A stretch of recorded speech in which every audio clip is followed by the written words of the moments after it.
On the 10th of October 1945, one of the most despicable French war criminals was led out to a firing range inside of a fort, and he was secured to a post for his execution.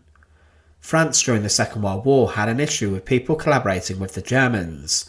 They would often punish these people in the most ruthless ways possible. Women who had slept with the enemy were said to have been some of the worst war criminals, and they often were forced to experience the Ugly Carnival, where their heads were shaved in public and they were beaten and hit, with Nazi insignia and symbols written all over their faces. It was done to publicly humiliate those who were said to have been in support of the regime, which caused so much suffering during the conflict. But there was one man who rose to prominence in the country, and he became the leader of a paramilitary group of dangerous French militia, and he also served as an officer in the Waffen-SS. But for this, Joseph Darnand was shot dead inside of Fort de Chantillon. Join us today as we look at the brutal execution of the French Himmler, shot for treason. And as always, to support our channel, please make sure to subscribe. Joseph Darnand was born on the 19th of March 1897, and little is known about his early life, but he would during the First World War sign up to fight for the French, and he would in January 1916 enlist as a member of the 35th Infantry Regiment. He became a corporal in just over a year, and he was also a man who liked risk and danger, and he volunteered to be part of a squadron of soldiers who would conduct dangerous and risky missions, often behind enemy lines or in no man's land. For his efforts, Donard for the French people became a war hero, and a man who was known about in the land, as in July 1918 he was involved in breaking the German lines, and he also captured a number of prisoners of war.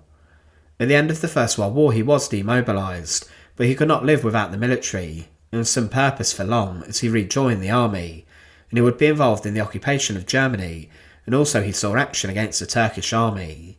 But following leaving the army in July 1921, he then worked in carpentry, and he owned his own business, but he was a man who was attracted to the far right.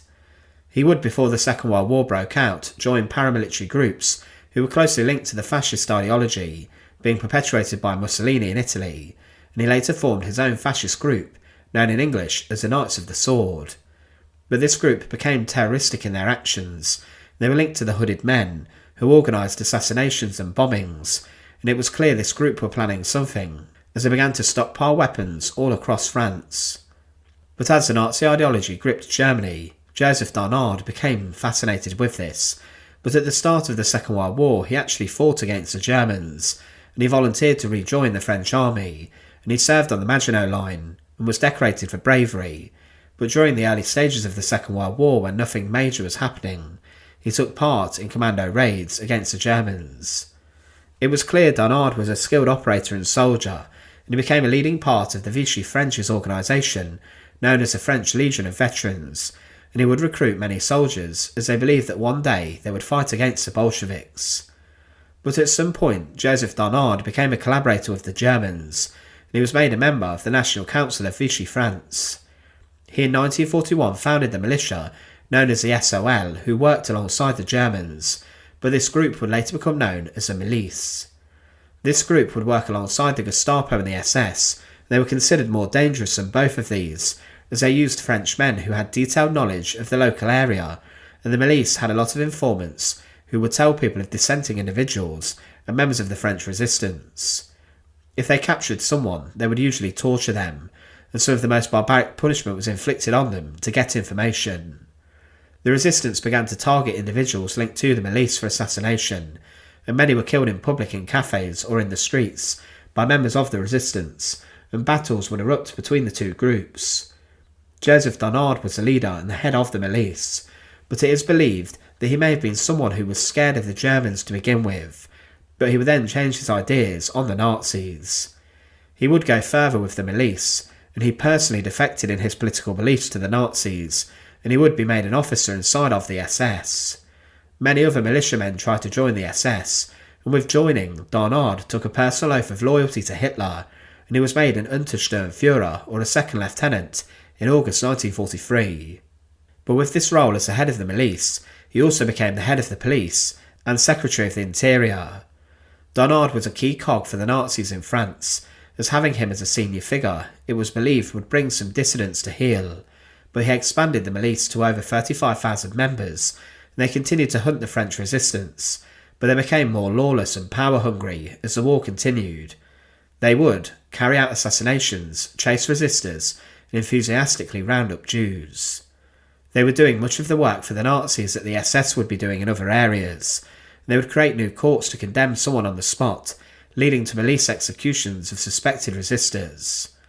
But the Allies would fight back during the Second World War and following the D-Day invasions and the Normandy landings, and Donard knew that his time in power was probably coming to an end.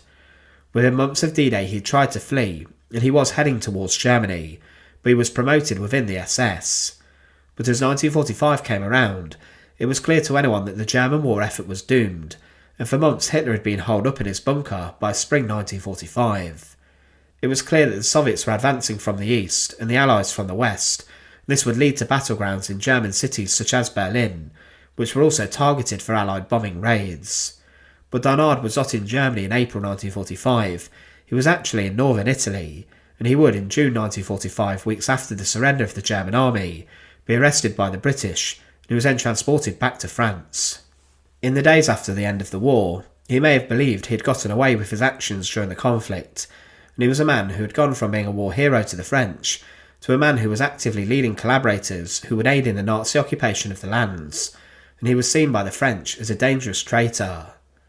He was brought to trial inside of France and was accused of treason, and for this he was found guilty and was sentenced to death on the 3rd of October 1945. In the months after the end of the Second World War, France would execute many men who were accused of collaborating with the Germans during the conflict, including even those who had been in power as politicians.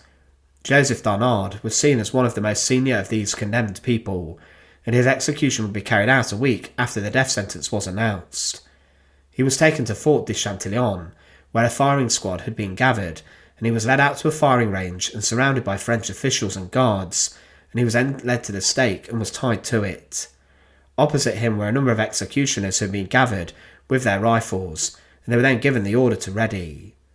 They raised their weapons towards Donard, and they were given the order to fire. Following this, he was instantly killed, and then Donard's body was placed inside of a coffin, and it was then buried in Paris. Joseph Darnand was said to have been one of the most terrible and brutal collaborators of the Second World War, as he led the Milice in their attacks against the French resistance, and he would also organise a number of executions and accounts of torture upon those who were captured. He was also a member of the SS, and he nailed his colours to Hitler's flag, and with this he was seen as one of the worst French turncoats of the war. But facing a firing squad he would lose his life, as his executioners shot straight through him, and it brought an end to the man who at one time was seen as a French hero, but at the end of his final war he would be seen as a villain. Thanks for watching. To support our channel, please make sure to subscribe, and once again, thank you so much for watching.